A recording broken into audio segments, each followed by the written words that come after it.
dhaqdhaqaaqa militari ciidanka Itoobiya ee jooga magaalada Baydhabo iyo duleedkeeda ayaa aad loo xakameeyay kadib markii dowladda federaalka Soomaaliya ay qaaday tallaab culus oo ka dhana ciidankaasi. ila wareede kala duwan ayaa warbaahinta xuraasi waxay u sheegeen in ciidanka Itoobiya la helay xog ku aadan in ay doonayaan sidii ay isaga horkeeni lahaayeen ciidanka Soomaalida ee heer federaal iyo heer dowlad goboleed Koonfur Galbeed kuwaas oo siyaasadda ku kala irdhoobay laakiin mar walba ka wada shaqeynaya arrimaha mustaqbalka dalkooda. Itoobiya oo isku dayday in ay ka dhex shaqeyso arrintan ayaa wararka soo baxaya waxay sheegayaan in ay socdaan dhaqdhaqaaqyo guud oo la xiriira arrintan iyadoona mas'uuliyiintu intooda badan ay tilmaameen in ay wadaan dhaqdhaqaaqyo guud oo arrimahaasi la xiriira. sargaal sare oo ka tirsan dowladda federaalka Soomaaliya waxa uu sheegay in ciidanka federaalku ay bilaabeen sidii ay u dultagi lahaayeen ciidanka Itoobiya ee ku sugan magaalada Baydhabo gudaheeda iyo banaankeeda iyadoona ciidamadu ay la socdaan dhaqdhaqaaqyada guud ee ka socda dhanka iyo deegaanada Koonfur Galbeed si gaar ah gobolka Bay. sargaalkan ayaa waxa uu tilmaamay in ay socdaan dhaqdhaqaaqyada guud ee la xiriira sidii arrintaasi loo gaarsiin lahaa iyadoona dowladda federaalka Soomaaliya markan ay bilowday in ay sameyso dhaqdhaqaaqyo guud oo la xiriira in laga hortago wax walba oo ka imaan kara dhanka Itoobiya maadaama Abiy Ahmed uu yahay nin isbedel badan marka la eego siyaasadda guud ee dhanka Geeska Afrika ama tan Itoobiya gudaheeda taas oo sanadihii u dambeeyay lagu arkay hogaamiyahan in uu ka shaqeynayo burburka iyo in ay Soomaaliya aanay soo saaran shidaalka dabiiciga ee la filayo in bishan Abriil banaanka la soo dhigo. xubin sare oo ka tirsan dowladda federaalka Soomaaliya waxa uu tilmaamay in ciidanka dowladda federaalka oo kaashanaya kuwa dowlad goboleedka Koonfur Galbeed in ay bilaabeen dhaqdhaqaaqyo guud oo la xiriira sidii ciidanka Itoobiyaanka loo saari lahaa culays arrintaasi la xiriira si meesha looga saaro isku dayada kala duwan ee Abiy Ahmed uu damacsan yahay in uu ka sameeyo deegaano ka tirsan Koonfur Galbeed Soomaaliya.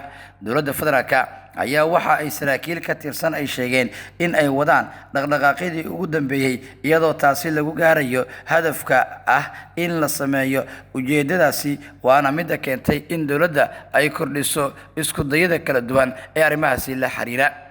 dowladda federaalka Soomaaliya ayaa waxa ay heshay xogo ku aadan Itoobiyaanka waxay damacsan yihiin inay ka sameeyaan deegaanada Koonfur Galbeed taas oo keentay in culayska siyaasadeed ee Abiy Ahmed xukuumaddiisa ay sii kordhiso haddii arrimahaas oo idilna aanay wax laga qaban xaaladdu ay isbedel weyn ku imaan karaan marka la eego dhaqdhaqaaqyadaasi siyaasadeed ee ka socda dhanka Itoobiya. mas'uuliyiintan ayaa waxa intooda badan ay tilmaameen in ay wadaan dhaqdhaqaaqyo kale oo ku saabsan qaabka loo gaari karo hadaf siyaasadeedka guud ee ku aadan in Koonfur Galbeed laga qaado ciidanka Itoobiya. qorshaha xigana waa in deegaanada kale ee dowlad goboleedyada laga saari doono ciidamada halkaasi ku sugan.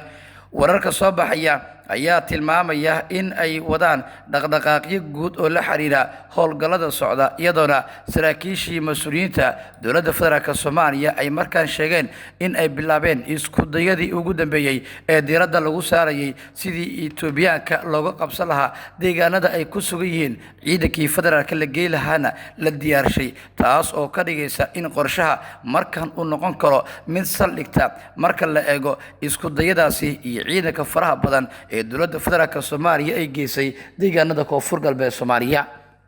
saraakiisha Itoobiyaanka ee ku sugan dhanka Baydhabo ayaa banaanka looga saaray madaxtooyada iyadoo loo diiday dhaqdhaqaaqa guud ee gudaha magaaladaasi maadaama madaxweynaha Soomaaliya Xasan Sheekh Maxamuud uu halka joogo.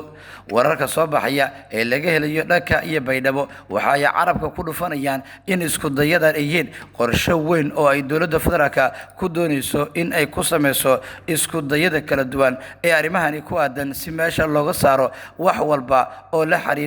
in Itoobiya dhaqdhaqaaqyadeeda siyaasadeed ee deegaanada Koonfur Galbeed meesha laga saaro. xubin sare oo ka tirsan dowladda federaalka Soomaaliya ayaa waxa uu tilmaamay in ay socdaan dhaqdhaqaaqyo iyo isku dayo kala duwan taa oo keentay in saraakiisha mas-uuliyiinta iyo xubnaha dowladduba ay sameeyaan abaabul xoogan oo maalmihii u dambeeyey ay ku raadinayeen qaabka ugu fudud ee loo gaari karo hadaf siyaasadeedka guud ee ka socda deegaanada koonfur galbeed Soomaaliya si meesha looga saaro wax walba oo carqalad ku noqon kara horu socodka maamulkaasi. Itoobiya ayaa in muddo ah waxay raadinaysay qaabka ugu fudud ay isaga horkeeni karto bulshada deegaanada koonfur galbeed ka soo wada jeeda oo intooda badan ay bilaabeen in ay sameeyaan dhaqdhaqaaqyo guud oo ay isaga difaacayaan cadowga Itoobiya ee doonaya in ay bulshada Soomaaliyeed iska hor keenaan si ay meesha ugu saaraan jiritaanka awoodeed iyo tan maamuleed ee dowladda federaalka